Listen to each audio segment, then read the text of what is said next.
upsetting news about Coach Mike Leach coming out today. I know that I was glued to Twitter last night after it was announced that he was in a dire situation. And I think what we know so far is that he was life flighted to a hospital with a massive heart attack, is what I'm seeing reported. And it doesn't look good from what I understand. What have you seen, Caleb? Yeah, I didn't even see the heart attack part, and I was searching, drastically throughout Twitter. But I mean that's an awful story, obviously, if he had a heart attack. You never think about it because we haven't, it's kind of shocking, if I'm going to be honest with you, that we haven't seen a more high profile coaches have something like that. It's such a stressful job. You're working 16 hours a day during the season. Um, and it's just an awful thing to think about. And such a character like Mike Leach too was so good for college football, was so good for the state of Mississippi. I thought, was just the SEC needed that type of offense for entertainment and that type of personality. You could ask, my favorite thing about Mike Leach is you can ask him any question and he'll answer it. He'll answer any question you ask, no matter what it is. I know, he's great. That is the only time I've ever fangirled, ever. We were at the SEC media days and everyone was like, are you gonna interview Nick Saban? Are you gonna what? And I was like, no, I really don't care. But I saw Mike Leach and I couldn't go up and say anything to him. I was just standing this far away. And I told my husband, I was like, David, it's Mike Leach. Oh my gosh, I can't believe it's Mike Leach. He's right there. And I should have said something or interviewed him. I just kind of awkwardly stared from from a corner of the room. Just somebody else was interviewing him and I was just like a weirdo in the corner.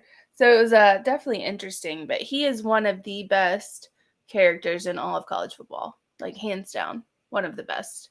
And I really hate it. Prayers for his family, prayers for those that love him. It's been, I know everybody is on kind of waiting to hear about what's going on. And I saw a quote by Lane Kiffin that it was someone had interviewed him and he just, like Brittany said, gives the best interviews. Yes, Mike Leach gives the best interviews, hands down. But I saw a quote by Lane Kiffin that was taken down because it was in kind of him going, he was the best, he was this, he was that.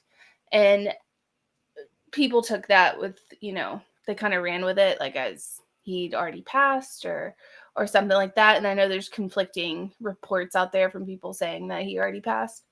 But that has not been said by anybody with, basically the real blue check mark. So I'm hoping that's not the case. And I am hoping for a full recovery and praying really hard for Mike Leach because he is, again, one of my favorite people in this industry, hands down. Yeah, and you hate to do this, but I mean, I just kind of want to look back on really intriguing career by Mike Leach. Honestly, one of the more intriguing ones in coaching. My first knowledge of him was when he was offensive coordinator at Kentucky. And by the way, for a Tennessee tie, everybody, Mike Leach was Josh Heupel's offensive coordinator the first year Heupel played at Oklahoma in '99. Yep. The next year, when they won the national title, Mark Mangino was the offensive coordinator.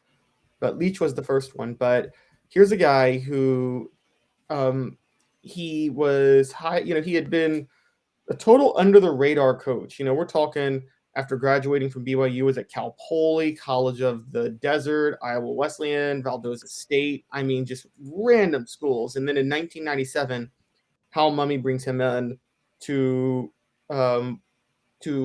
so they can install their air raid together. Hal Mumme was kind of the original old school architect of the air raid offense.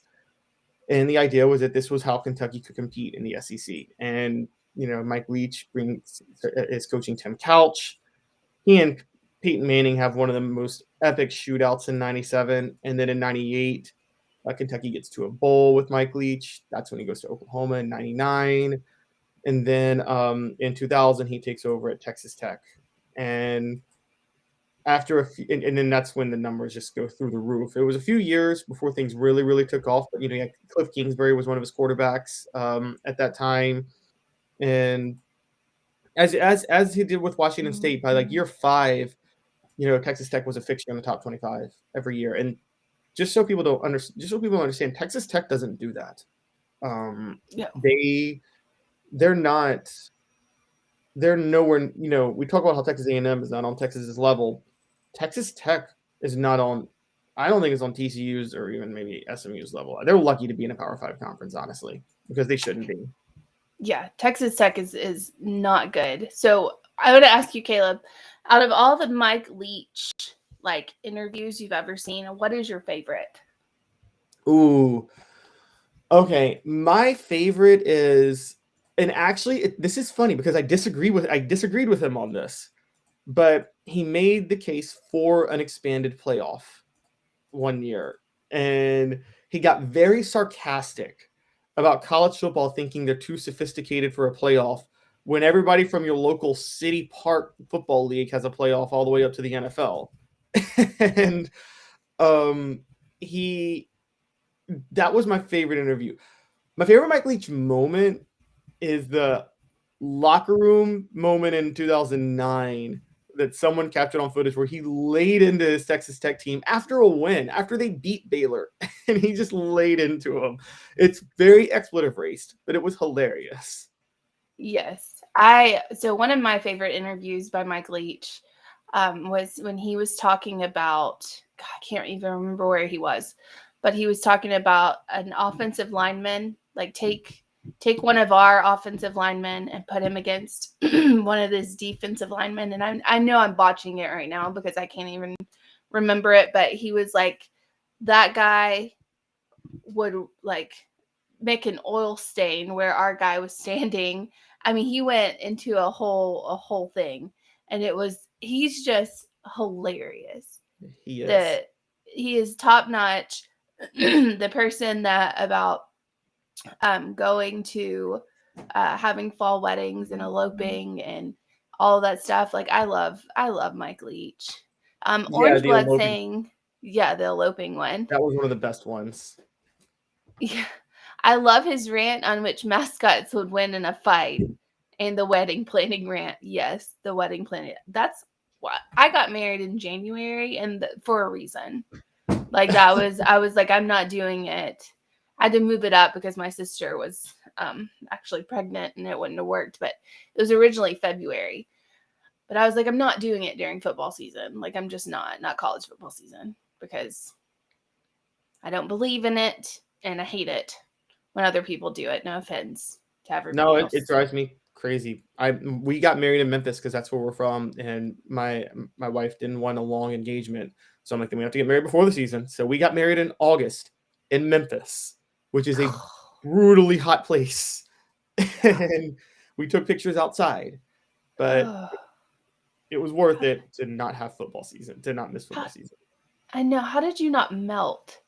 I mean, I almost did, and it was such a busy wedding morning that I didn't even eat until the wedding, right before the wedding. So I was about to pass out when we were out in the heat, and we had a photographer who, for some reason, is immune to heat. So I'm like, can we not take some pictures inside?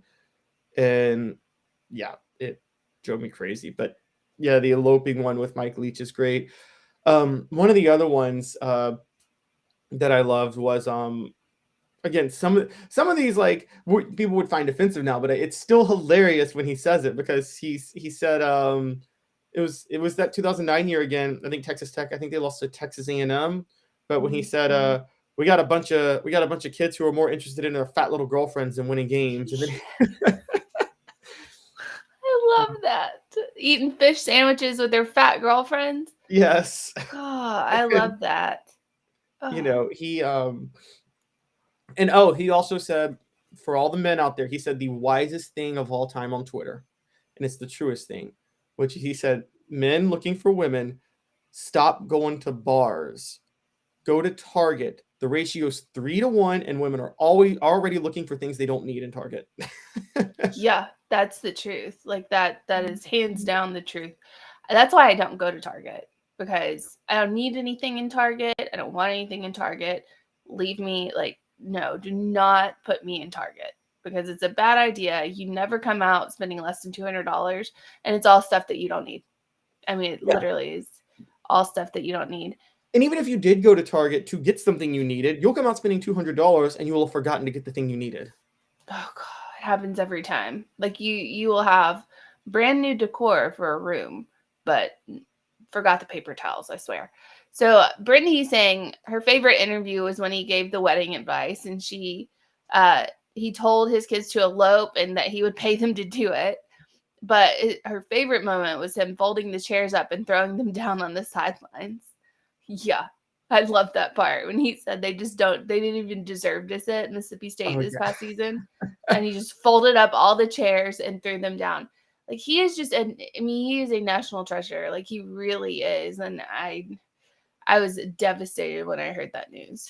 Like, Yeah. absolutely devastated. And let's not forget that Tennessee came very close to hiring him, and had Philip Fulmer not launched a coup, kind of for himself, then he would have been at Tennessee in 2018 over Jeremy Pruitt. Don't necessarily, to be fair to everybody, it's John Curry's fault, who was the athletic director at the time, that Tennessee didn't lure Leach, because he should have been talking to Mike Leach a lot earlier than he was. That was a desperation hire after he tried to sneak Greg Schiano through the back door a week earlier. And so that's more John Curry's fault than Fulmer's fault. But Fulmer saw an opening, cashed in, wanted to make his own hire, and it was not going to be Mike Leach, because Philip Fulmer has openly said he doesn't believe in that type of offense, that type of system, or anything like that. So, you always wonder what it would have been like by this point with Mike Leach at Tennessee, and so if anything, it would have been entertaining. I know, and it's hard. It's hard for any fan, and you look at if you look at Twitter or wherever. I mean, you have fans everywhere going. Even Ole Miss fans coming out and going like, "Pray for Mike Leach." Like, we really, not saying that's just a wild take, but there's not a lot of coaches that would get that kind of, other fans going really hard. Like, he's such a good dude. He's this, he's that.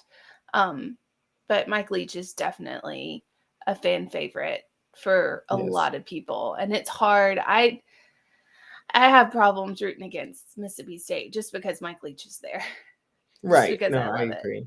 It's But it kind of reminds me of, I mean, even though I cover them now, I grew up a Tennessee fan, and so I guess I should put that out there. But when in the '90s, when the Tennessee Florida rivalry was so explosive, we all loved to hate Steve Spurrier, but quite honestly, we all hated it when he left the SEC.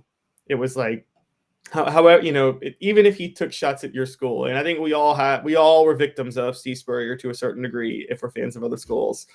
The Tennessee was the biggest, but gosh, he was so much fun, and in the SEC, and the SEC needed him, and you feel that way about Mike Leach. And yeah, Mike Leach doesn't take shots at other schools, really. He just says funny things, and so it's oh yeah, that's right. Brittany just posted Mississippi State did lose a lineman this year, right? He passed away. I feel like I remember something about that, but again, my state of mind is not the best right now Yeah, no, because I totally just, understand. yeah. Yes, Sam Westmoreland, it was 18 years old, has passed away in the middle of October. So it's just a rough year for Mississippi State. You were kind of we were. I think we were all hoping that Mike Leach and Lane Kiffin would stay at Mississippi State and Ole Miss forever, because that would just make college football in Mississippi it'd make it the coolest spot ever for college football. Because whatever you feel about Lane Kiffin, he's entertaining, and Oh we know yeah. Mike Leach is. I don't blame Deion Sanders for taking the Colorado job, but him at Jackson State just made the whole state more entertaining. And so, I mean, those three, and we're going to look back and be like, those three were all in Mississippi for a 2-year period. That's incredible. Yeah. It's just an awful story. I mean, it really is, and I think that's probably I don't know if it's just the most important time in Mississippi football history, I believe, is we had, Deion Sanders, we had Mhm. Mike Leach, and we had Lane Kiffin all there at once. So as far as Mississippi football goes, that's probably going to be their best years ever. But just again, praying Mike Leach pulls through.